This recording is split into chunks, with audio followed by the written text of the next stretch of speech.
Hello viewers, कैसे हैं आप सब लोग। स्वागत है आपका मेरे YouTube channel study with doctor Pawan Oberoi पर। मैं doctor Pawan Oberoi, Bhagwati college Meerut.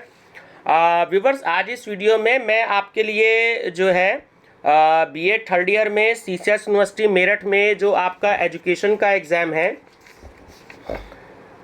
Education 6 का कि शिक्षा शास्त्र में मापन एवं मूल्यांकन, ठीक है। और जो आपका स्टैटिस्टिक्स का पोर्शन है जो बीएड एंट्रेंस में आता है, टीजीटी पीजीटी में स्टैटिस्टिक्स के क्वेश्चंस आते हैं, तो ये आपकी 2-in-1 वीडियो काम करेगी, क्योंकि बहुत से बच्चों को स्टैटिस्टिक्स से क्वेश्चन नहीं मिलते एमसीक्यूज में, और जो पीजीटी टीजीटी और बीएड एंट्रेंस में आते हैं।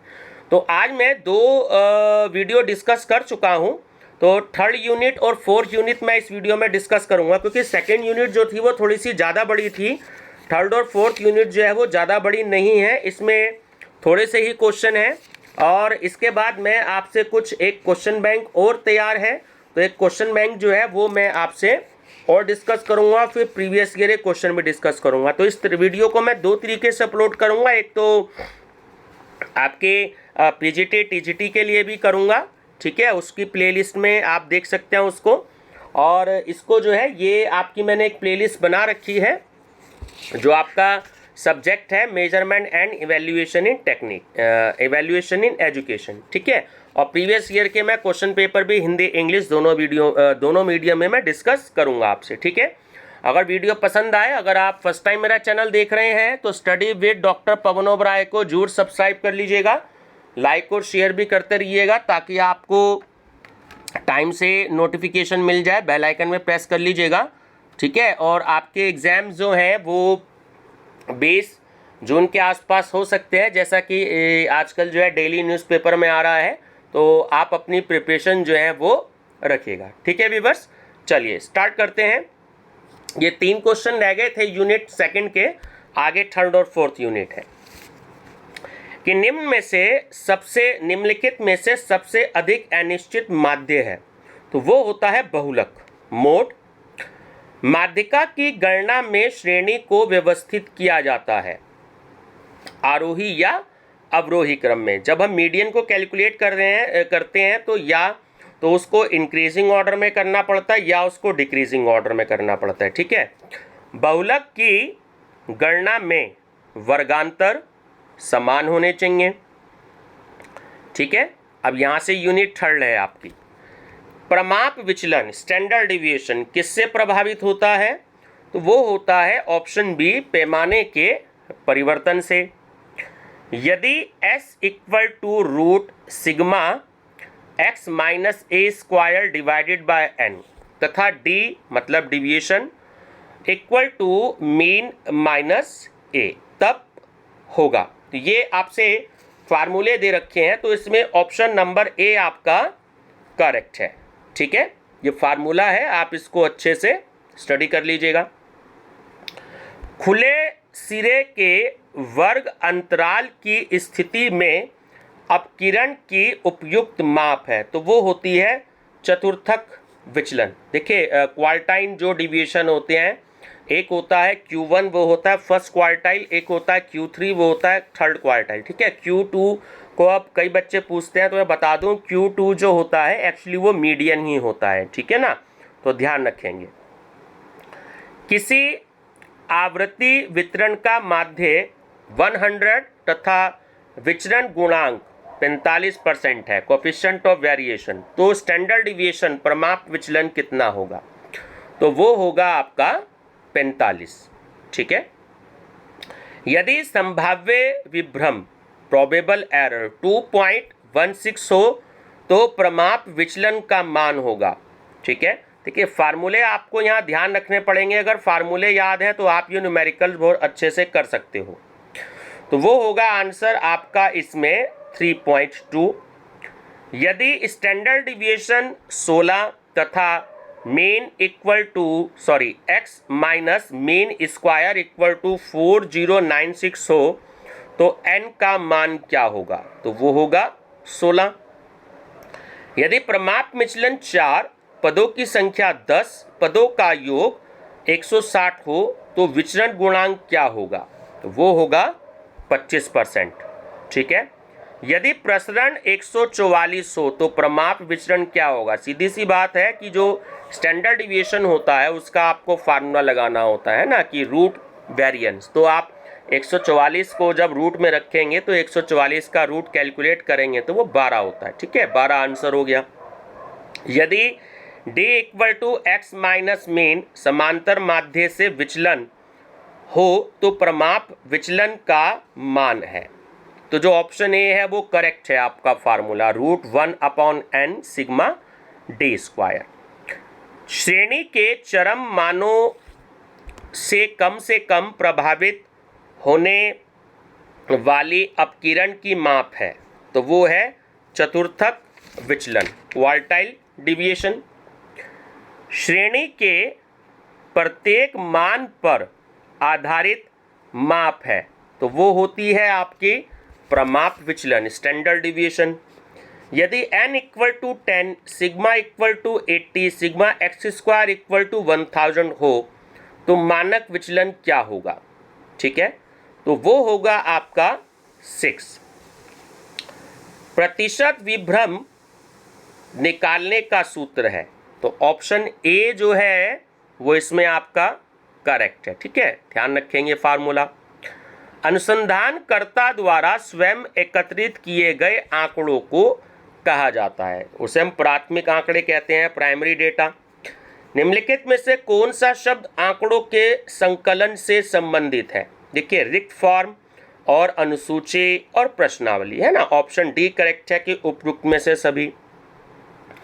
सूत्र sigma dx dy upon n, sigma x standard deviation x standard deviation y, है ना, मल्टीप्लाई है, तो बीच में स्टैंडर्ड डिविएशन x क्या है? तो ये है आपका मानक विचलन। ठीक है, ध्यान रखेंगे, ये जब हम कोरिलेशन का चैप्टर करते हैं तब वहाँ फार्मूला ये यूज होता है। एक सामान्य रूप से असममित बंटन, ठीक है, बंटन में प्रमाप विचलन बराबर होता है, तो वो होता है 5/4 MD, मीन डिविएशन। प्रमाप विचलन की गणना की जाती है समांतर माध्य से। यदि z इक्वल टू 18 व x इक्वल टू 22.5 हो तो m होगा। ठीक है, तो वो आंसर होगा आपका 20। यदि किसी श्रेणी में विचरण गुणांक, ठीक है, विचरण गुणांक इक्वल टू 20, समांतर माध्य 40, तो प्रमाप विचलन स्टैंडर्ड डिविएशन कितना होगा? ठीक है, वो होगा 6।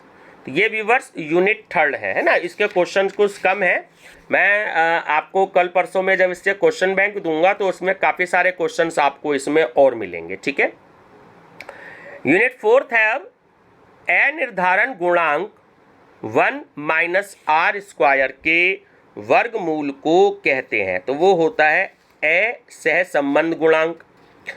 यदि r, ध्यान रखना कोरिलेशन को हम हमेशा स्मॉल r से डिनोट करते हैं, कई बच्चे जल्दी जल्दी में कैपिटल R बना देते हैं। इस चैप्टर में कैपिटल R जो होता है वो रैंक होता है, ध्यान रखिएगा। हम कोरिलेशन को सीधा हम स्मॉल r से ही डिनोट करेंगे, इस चीज़ का आप बच्चों को ध्यान रखना है। ठीक है, यदि स्मॉल r यानी कि कोरिलेशन 0.99 n इक्वल टू 11 तो संभाव्य विभ्रम होगी। ठीक है, तो प्रोबेबल एरर आपसे पूछ रहा है, स्टैंडर्ड एरर। तो इसमें प्रोबेबल एरर और स्टैंडर्ड एरर दोनों के फार्मूले आपको याद रखने हैं। ठीक है, तो संभाव्य विभ्रम होगा इसमें 0.004। कार्ल पियर्सन सहसंबंध गुणांक के संदर्भ में कौन सा कथन सत्य है? ऑप्शन डी, बहुत इंपॉर्टेंट क्वेश्चन है ये, किसकी सीमाएं -1 तथा +1 होती हैं?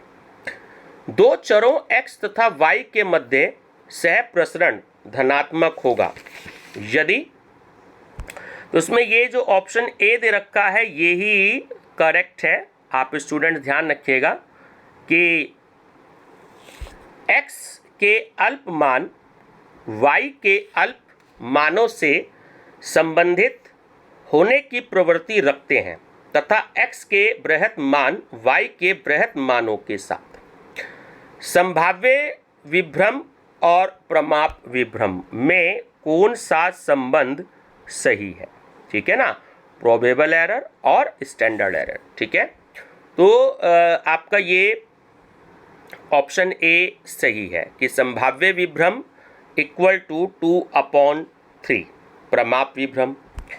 यदि B Y X equal to 1, R X Y equal to 0.8 हो तो बी एक्स वाई का मान क्या होगा? ठीक है, रिग्रेशन एनालिसिस, प्रतिगमन विश्लेषण का ये आपका क्वेश्चन है। ठीक है, तो फार्मूला याद है तो बहुत ईजिली आप कैलकुलेट कर सकते हो।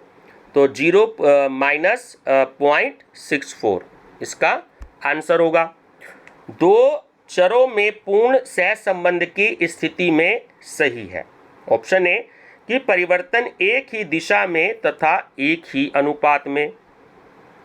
अनुमान का विभ्रम एस वाई का मान है। ठीक है, तो इसमें जो आपको formula number option number C है वो ध्यान रखना है, ये ही इसका फार्मूला होता है। ठीक, यदि COV मतलब covariance X Y equal to 36 और S X square equal to 16, S Y square equal to 81, तो आर एक्स वाई का मान क्या होगा? तो वो होगा 1। यदि स्मॉल आर इक्वल टू 0.8 हो तो ए सहसंबंध गुणांक होगा, तो वो होगा 0.6। यदि एक सरल प्रतिगमन में यदि निर्धारक गुणांक 16% हो तो सहसंबंध गुणांक का मान होगा, तो वो होगा 0.40। यदि सहसंबंध गुणांक संभाव्य विभ्रम से कम है, ठीक है, आपको ये ब्रैकेट में भी दे रखा है, तो संभाव्य विभ्रम मैंने आपको बताया प्रोबेबल एरर। ठीक है, तो अब आपको बताना है इसमें, तो ऑप्शन ए बिल्कुल सही है कि यदि यह निश्चित है कि दोनों श्रेणियों के सहसंबंध की उपस्थिति का कोई प्रमाण नहीं है। ठीक है, संगामी विचलन रीति, ठीक, सहसंबंध को संकेत करता है। ठीक है, तो वो संकेत करता है आपका सह परिवर्तन की दिशा की ओर। दो श्रेणी युग्मों में सहसंबंध की तुलना करने के लिए उपयुक्त माप है, तो वो होती है निर्धारण गुणांक। सहसंबंध गुणांक आर की प्रमाप विभ्रम है।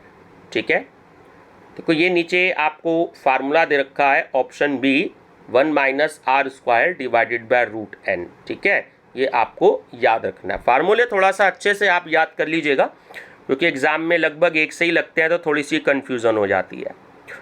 कोटि अंतर सहसंबंध गुणांक का सूत्र क्या है? ये रैंक कोरिलेशन मेथड का है, तो ऑप्शन बी करेक्ट है ना, 1 minus sigma D square divided by N square minus 1। ठीक है, ध्यान रखिएगा, रैंक मेथड, डिफरेंस मेथड का ये फार्मूला है।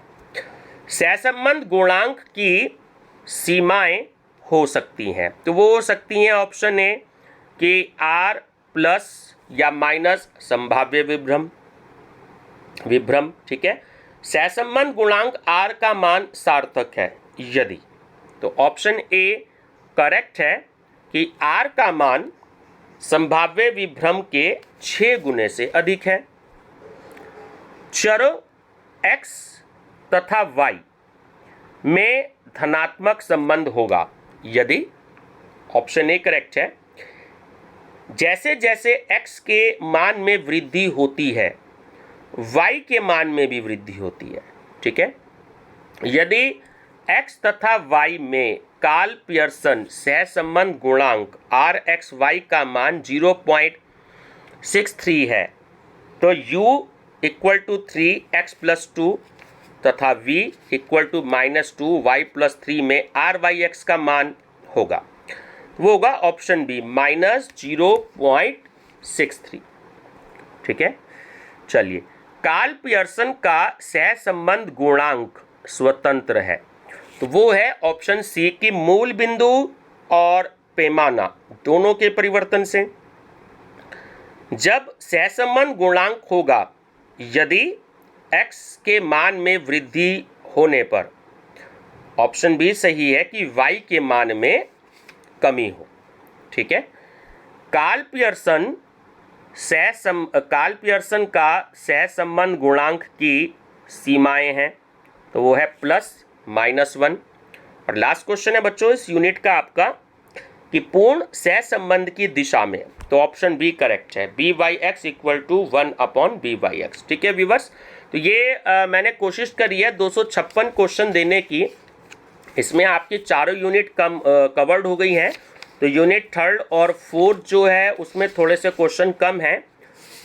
तो मैं जो आगे के वीडियो आपकी बनाऊंगा तो उसमें मैं जो है उसको क्वेश्चन बैंक के नाम से जो है मैं आपको दूंगा, है ना। काफ़ी सारे क्वेश्चन जो है मैं आपको इसमें और दूंगा। ठीक है व्यूअर्स, वीडियो पसंद आए तो लाइक शेयर सब्सक्राइब जरूर करिएगा और अपने फ्रेंड सर्कल में जरूर सर्कुलेट कीजिएगा, उनको भेज दीजिएगा। आपके पास व्हाट्सएप ग्रुप होते ही हैं ताकि आपके साथ साथ आपके फ्रेंड्स भी जो हैं वो बेनिफिट ले सकें। और अगर आप पीजीटी या टीजीटी का एग्ज़ाम दे रहे हैं या बीएड एंट्रेंस का एग्ज़ाम जो अब आपका होगा, अभी भी कम से कम 1.5 महीने बाद होगा, तो आपकी उसकी प्रिपरेशन के लिए भी ये हेल्पफुल रहेंगे। ठीक है व्यूवर्स, मेरा चैनल नेम आप जानते ही हैं, study with doctor Pawan Oberoi. Thank you.